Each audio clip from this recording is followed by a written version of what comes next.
할렐루야.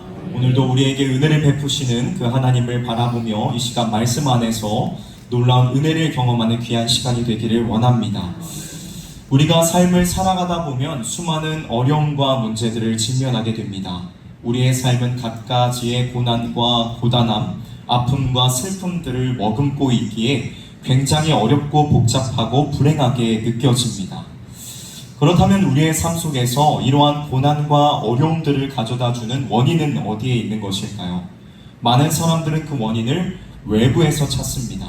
내 삶에 고난이 있는 것은 내게 충분한 물질이 없어서야.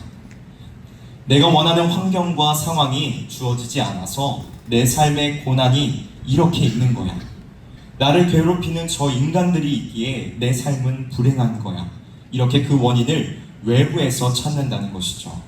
세상에 있는 많은 철학자들도 우리의 인생에 존재하는 그 모든 고난과 어려움의 원인을 찾기 위하여 부단히 애를 썼습니다. 그러나 결국 그들도 사람에게 고난과 고통을 주는 원인이 외부에 있다는 사실로 귀결 지을 수밖에 없었으며, 니체와 같은 사람은 사람이 살아있는 동안 외부에서 오는 어려움이 끊임없이 있으니 고통에서 벗어날 수 없다라는 결론에 이르기까지 되었습니다. 그런데 여러분, 사실 우리를 불행하게 만들고 있는 고난과 어려움을 주는 원인, 우리의 진정한 적이 어디에 있는가를 깊이 생각해 보면 사실은 외부에 있지 않음을 발견하게 됩니다. 그 적은 더욱더 가까운 곳에 존재하고 있습니다. 그곳이 어디일까요? 바로 여기, 우리 안에 그 고통의 원인이 존재하고 있습니다. 그렇다면 여러분, 우리 안에 무엇이 있기에 우리 내부에 적이 존재한다고 말하고 있는 것일까요? 오늘 말씀을 살펴보면 이스라엘 민족에게 있어서 진정한 적이 누구였는지에 대한 내용을 발견하게 됩니다. 여호수아서는 이스라엘 백성들이 약속의 땅인 가나안을 정복하는 내용을 담고 있습니다. 그러나 이스라엘이 가나안 땅에 살고 있는 이 7 족속을 모두 물리치고 그곳을 정복한다는 것은 사실상 무모한 도전에 가까웠습니다. 왜냐하면 겉으로 보았을 때의 이스라엘은 그저 작은 약소 민족이었고 전쟁을 치르기에 적합한 구성원들로 이루어져 있지도 않았기 때문입니다. 사람의 시선으로 보았을 때에 이스라엘은 새로운 땅을 점령하기에는 많은 제약을 가지고 있는 것처럼 보였습니다. 그들은 광야에서 오랜 세월을 보냈기 때문에 산지와 계곡들로 이루어진 가나안 지형에 적응하기가 쉽지 않았을 것입니다. 또 공격하는 쪽이 가지게 되는 불리함을 가지고 전쟁에 늘 나서야 했기 때문에 모든 전쟁들이 하나하나 쉽지 않았을 것입니다. 그럼에도 불구하고 이들은 외부의 적들을 모두 물리치고 가나안 땅을 점령하는 데 성공하였습니다. 그렇다면 어떻게 이들이 이 무모한 도전을 성공할 수 있었던 것일까요? 이스라엘이 전쟁에서 모든 외부의 적을 물리치고 승리할 수 있었던 것은 그들의 능력이 뛰어나서가 아니었습니다.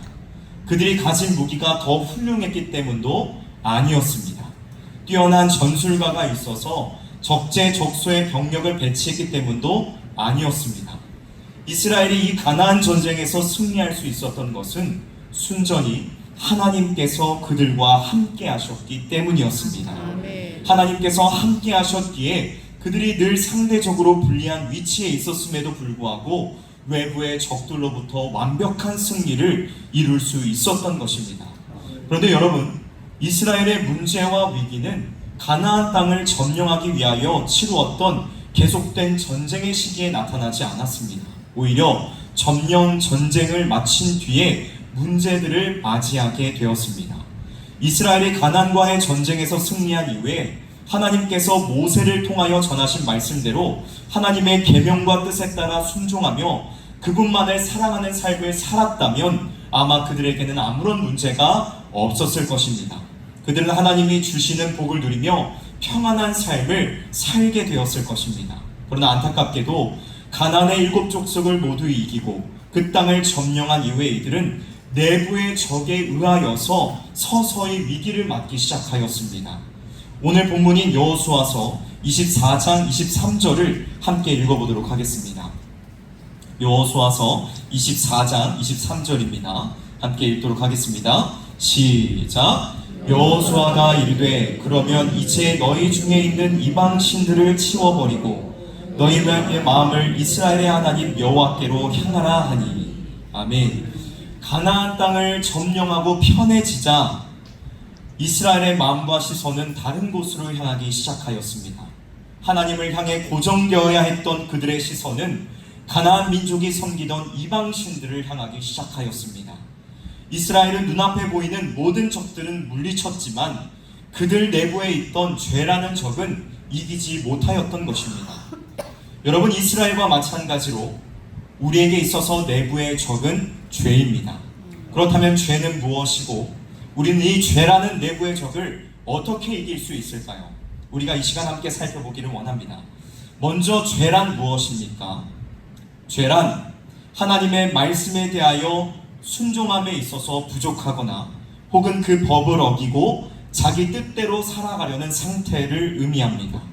성경에 나오는 죄에 대한 원문의 의미는 모두 관역을 벗어나다라는 의미를 가지고 있습니다. 즉 죄란 하나님의 말씀과 하나님으로부터 빗나간다라는 의미를 가지고 있는 것입니다.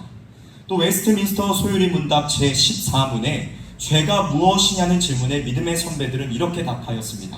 죄는 하나님의 법을 순종함에 있어서 부족하거나 혹은 그 법을 어기는 것입니다.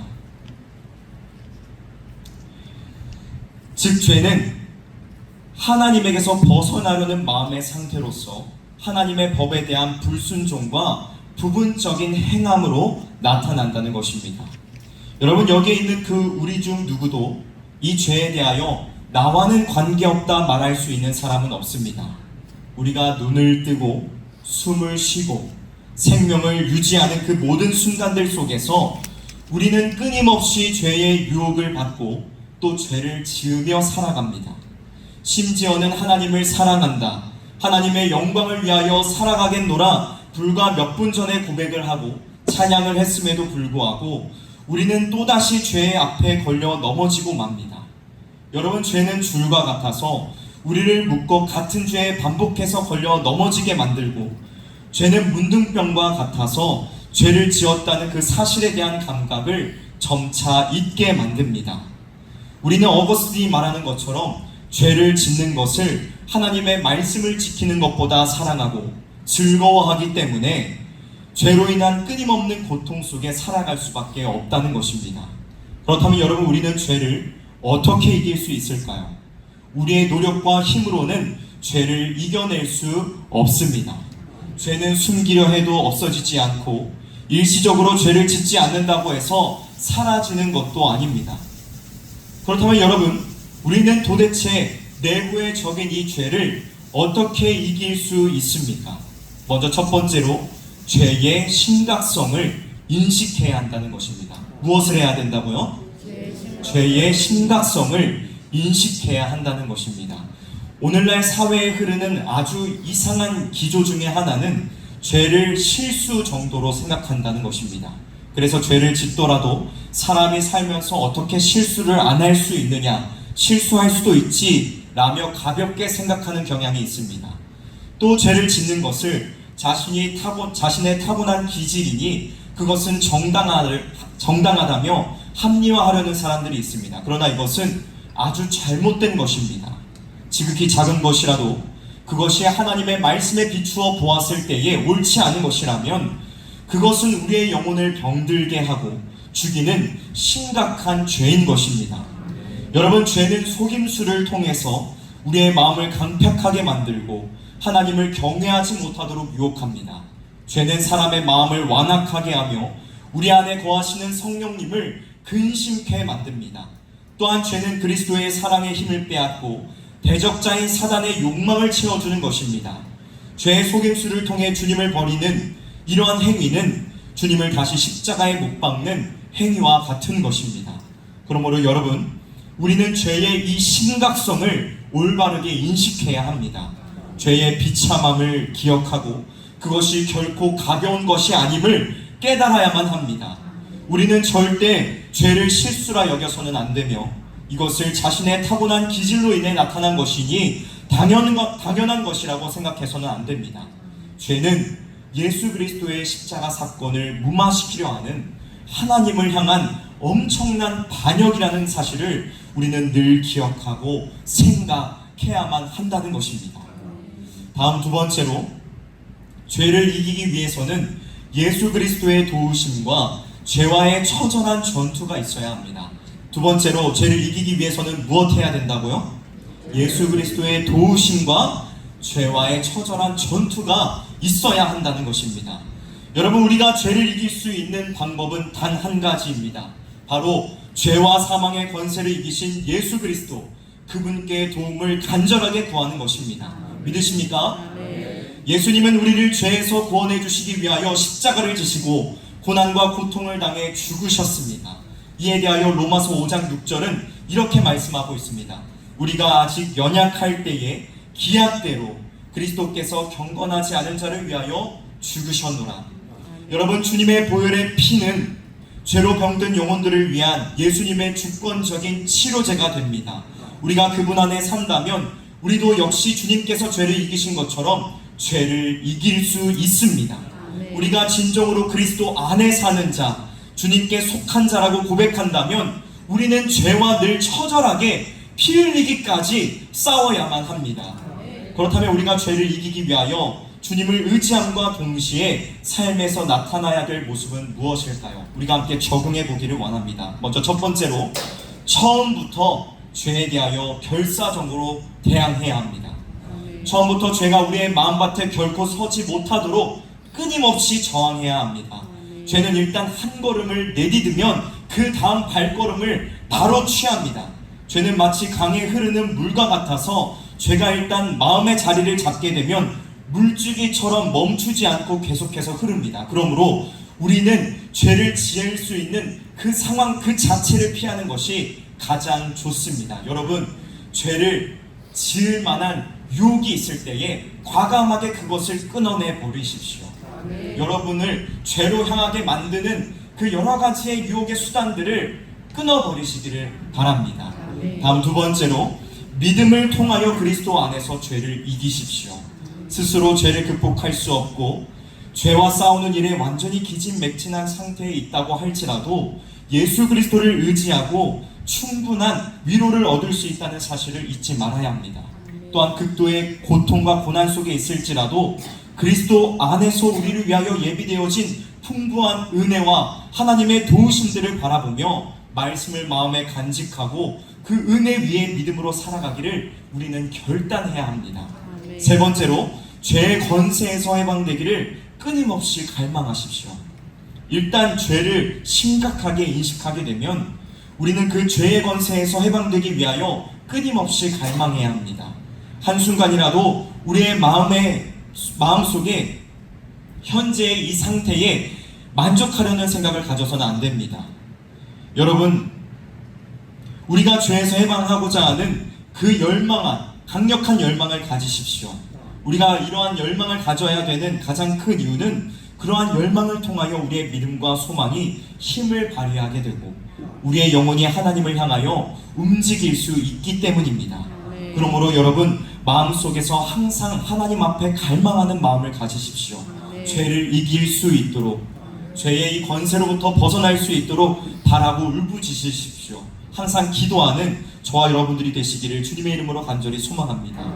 마지막으로는 하나님의 방법으로 몸을 복종하시기를 바랍니다.